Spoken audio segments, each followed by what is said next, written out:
प्रिय विद्यार्थियों नमस्कार। मैं डॉक्टर गौरव त्रिपाठी आपके सम्मुख उपस्थित हुआ हूं लेकर के राष्ट्रपति परिचर्चा।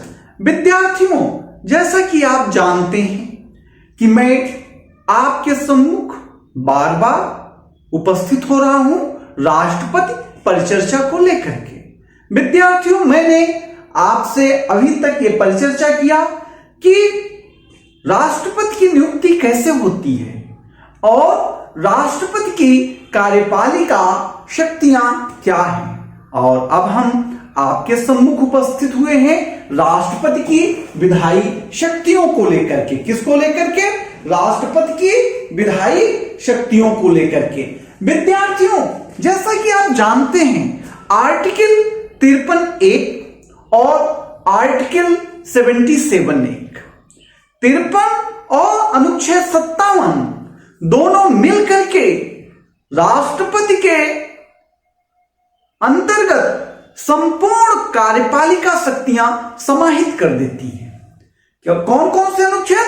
अनुच्छेद 53 और अनुच्छेद 77। अनुच्छेद 53 और अनुच्छेद 77 क्या करती हैं? सारी कार्यपालिका शक्तियां राष्ट्रपति में समाहित कर देती हैं। लेकिन विधायिका और न्यायपालिका के संदर्भ में, न्यायिक शक्तियों के संदर्भ में संविधान में ऐसा कोई अनुच्छेद नहीं है जो संपूर्ण शक्तियां राष्ट्रपति में निहित करती हूं। विद्यार्थियों, जैसा कि आप जानते हैं संविधान का अनुच्छेद 79 आर्टिकल 79 कहता है कि संघ की संसद होगी। संसद क्या है? व्यवस्थापिका है। संसद क्या है? हमारी व्यवस्थापिका है। तो कहता है अनुच्छेद 79 कि संघ की संसद होगी जो लोकसभा, राज्यसभा और राष्ट्रपति से मिलकर बनेगी। संघ की एक संसद होगी जो लोकसभा, राज्यसभा और राष्ट्रपति से मिलकर बनेगी।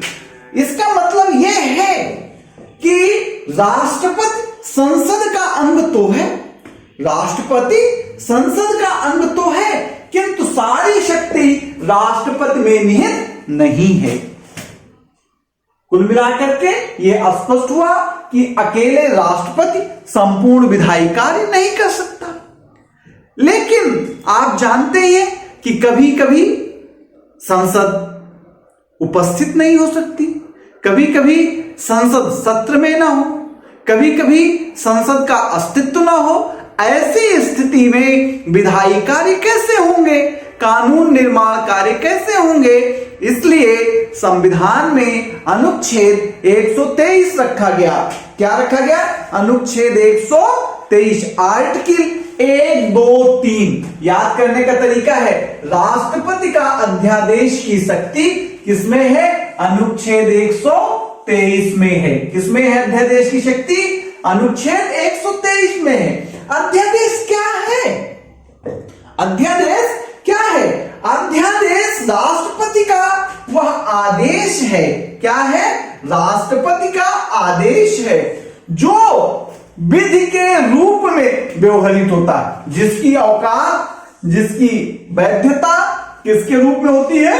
कानून के रूप में होती है। उसका व्यवहार कानून जैसा होता है। इतनी बात आपको समझ में आ गई। अनुच्छेद 123 क्या कहता है कि संसद के विश्रांति काल में, कब? विश्रांति काल, यानी जब संसद न चल रही हो, विश्राम कर रही हो, संसद के विश्रांति काल में अध्यादेश प्रख्यापित करने की राष्ट्रपति की शक्तियां। आर्टिकल 123 1, 2, 3 अनुच्छेद 1, 2, 3 अर्थात राष्ट्रपति के अध्यादेश की शक्ति देता है। यह अध्यादेश की शक्ति क्यों दिया गया? इसलिए दिया गया कि हो सकता है कि संसद हमेशा बनी रहे, यह गारंटी नहीं है। संसद हमेशा अस्तित्ववान रहे, यह जरूरी नहीं है। यह भी हो सकता है कि संसद का सत्र हमेशा चलता रहे, गारंटी इसकी भी नहीं है। और विधायन के लिए, कानून निर्माण के लिए तीनों लोगों की आवश्यकता है। ऐसी स्थिति में यदि कोई जरूरत पड़ी तो कानून कैसे बनेगा, काम देश का कैसे चलेगा, राजकाज कैसे चलेगा। इसलिए उक्त स्थितियों का आकलन करके क्या किया, उनके समाधान के लिए आर्टिकल 123 1, 2, 3 में अध्यादेश की शक्ति राष्ट्रपति को दी गई। विद्यार्थियों, अनुच्छेद 123 का एक कहता है, अनुच्छेद 123 का एक कहता है, क्या कहता है कि उस समय को छोड़कर जब संसद के दोनों सदन सत्र में हैं। कौन से समय में ये, उस समय छोड़कर जब संसद के दोनों सदन सत्र में है। अर्थात अनुच्छेद 123 से उन अवस्थाओं की बात करता है जिस अवस्था में संसद के दोनों सदन का अधिवेशन न चल रहा हो, सत्र न चल रहा हो, संसद के दोनों सदन, लोकसभा राज्यसभा की बैठक न चल रही हो, तब क्या करेंगे, यदि किसी समय राष्ट्रपति को यह समाधान हो जाता है, अर्थात राष्ट्रपति को यह पता चल जाता है या उसे महसूस हो जाता है कि ऐसी परिस्थितियां विद्यमान हैं, ऐसी सिचुएशन क्रिएट हो गई है, ऐसी आवश्यकता आन पड़ी है कि जिसके कारण ऐसा वातावरण बन गया है जिसके कारण तुरंत कार्यवाही करना आवश्यक हो गया है। ऐसी परिस्थितियों का निर्माण हो गया है कि कार्यवाही तुरंत करना है, कार्यवाही क्या करना है, तुरंत करना है, तो वह ऐसे अध्यादेश प्रख्यापित कर सकेगा।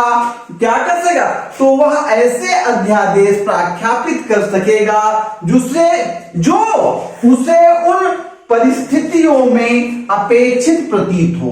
क्या हो, जो उसे उन परिस्थितियों में अपेक्षित प्रतीत हो। अर्थात राष्ट्रपति को यह लगता है कि तुरंत कार्रवाई करना है और कानून की जरूरत है, तो क्या जारी कर सकता है, अध्यादेश जारी कर सकता है।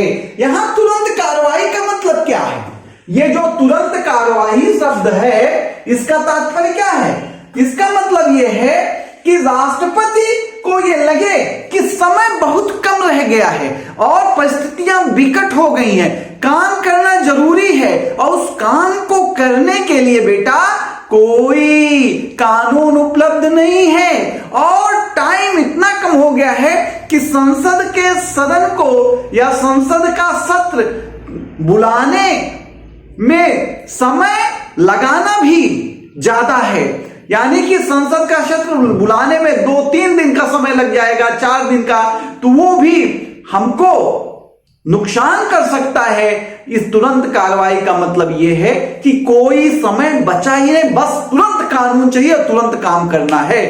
तो क्या करें कि जब संसद के सदन सत्र में ना हो, ऐसी स्थिति में यदि राष्ट्रपति को यह भान हो जाए, यह समझ आ जाए, यह समाधान हो जाए, क्या हो जाए, स्थिति में यदि राष्ट्रपति को यह भान हो जाए, यह समझ आ जाए, यह समाधान हो जाए, क्या हो जाए कि तुरंत ऐसी परिस्थिति बन चुकी है कि तुरंत कार्रवाई करना आवश्यक है, तो क्या वो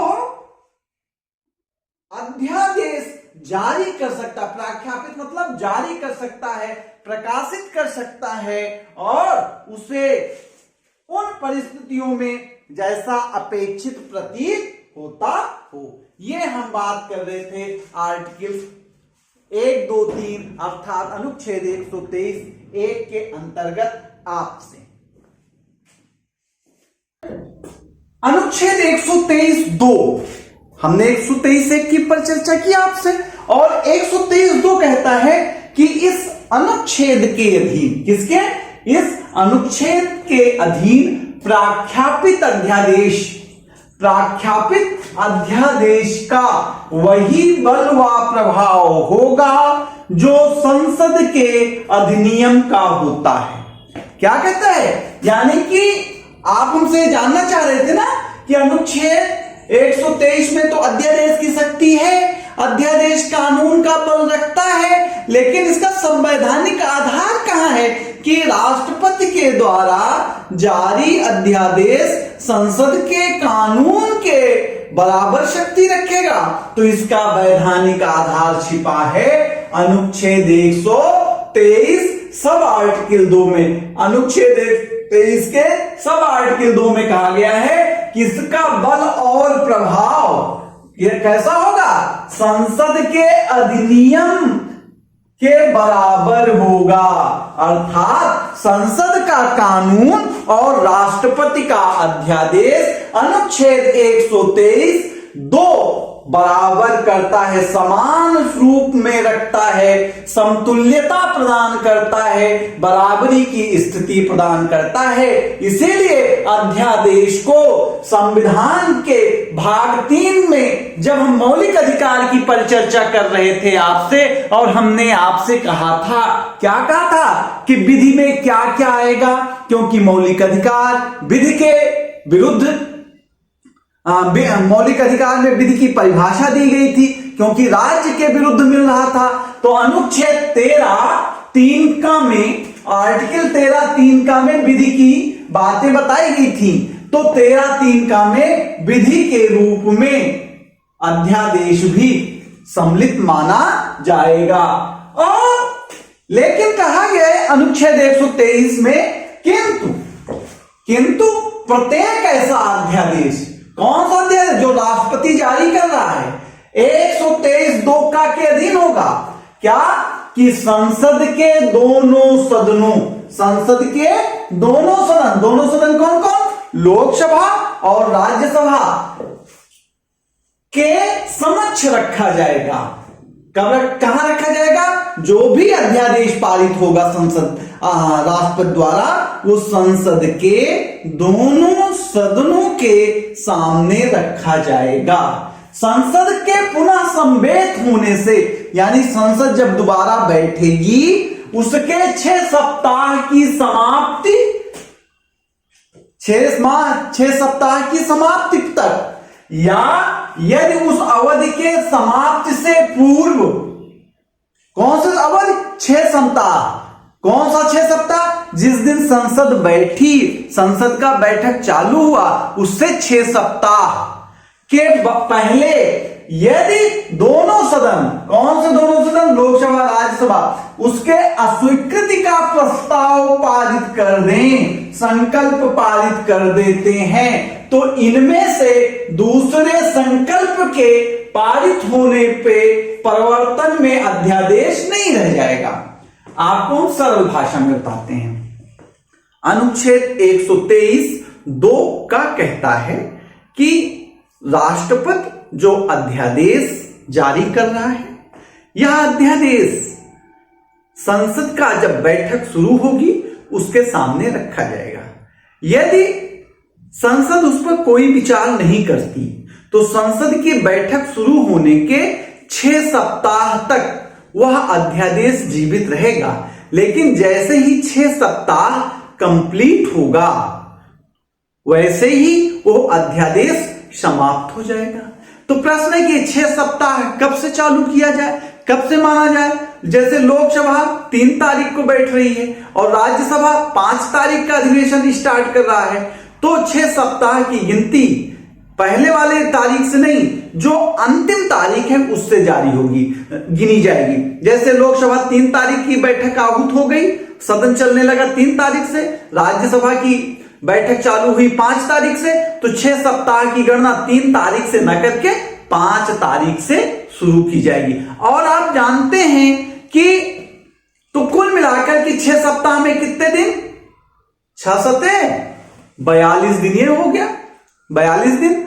और यानी यदि संसद अध्यादेश पर कोई निर्णय न ले तो कोई अध्यादेश कितने दिन अधिकतम जी सकता है?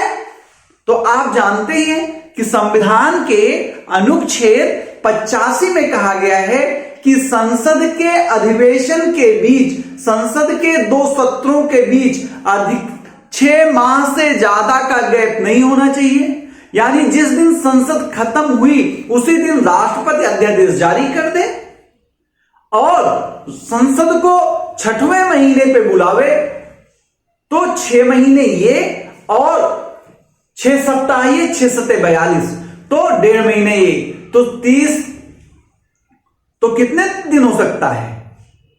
30 छक्का 180, 6.5 महीने, 6.5 महीने अधिकतम कोई भी अध्यादेश जीवित रह सकता है, इससे ज्यादा कोई अध्यादेश जीवित नहीं रह सकता है।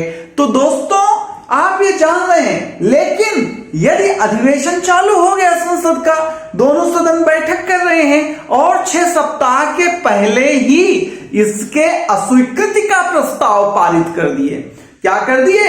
इसके अस्वीकृति का प्रस्ताव पारित कर दिए, तो क्या होगा? ये अध्यादेश समाप्त हो जाएगा, यह अध्यादेश शून्य हो जाएगा।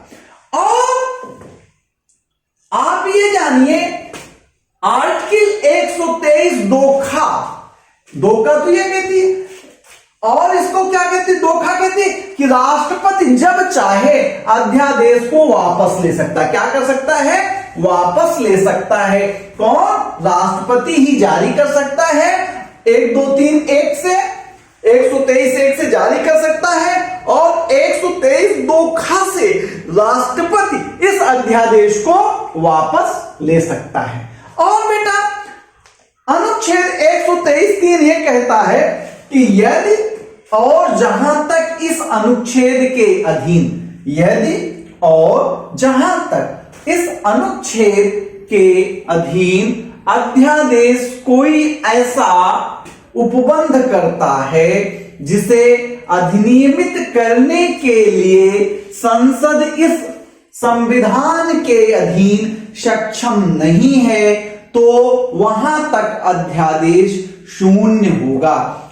123(3) कहता है कि राष्ट्रपति को अध्यादेश जारी करने की शक्ति वहीं तक है जहां तक संसद को विधि बनाने की शक्ति है। यदि संसद के विधि बनाने के क्षेत्र, अधिकार क्षेत्र के आगे बढ़ करके राष्ट्रपति कोई अध्यादेश जारी करता है, किसी ऐसे विषय पर राष्ट्रपति अध्यादेश जारी करता है जो विषय संसद को कानून बनाने की शक्ति प्रदान नहीं करती, तो ऐसा अध्यादेश शून्य हो जाएगा, अर्थात उसका कोई मूल्य नहीं होगा। इस प्रकार से विद्यार्थियों हमने आपसे चर्चा किया राष्ट्रपति की विधायी शक्तियों के संदर्भ में, राष्ट्रपति के अध्यादेश जारी करने की शक्ति पे। हम पुनः वीडियो में मिलेंगे। हमको आप प्रोत्साहित करते रहें।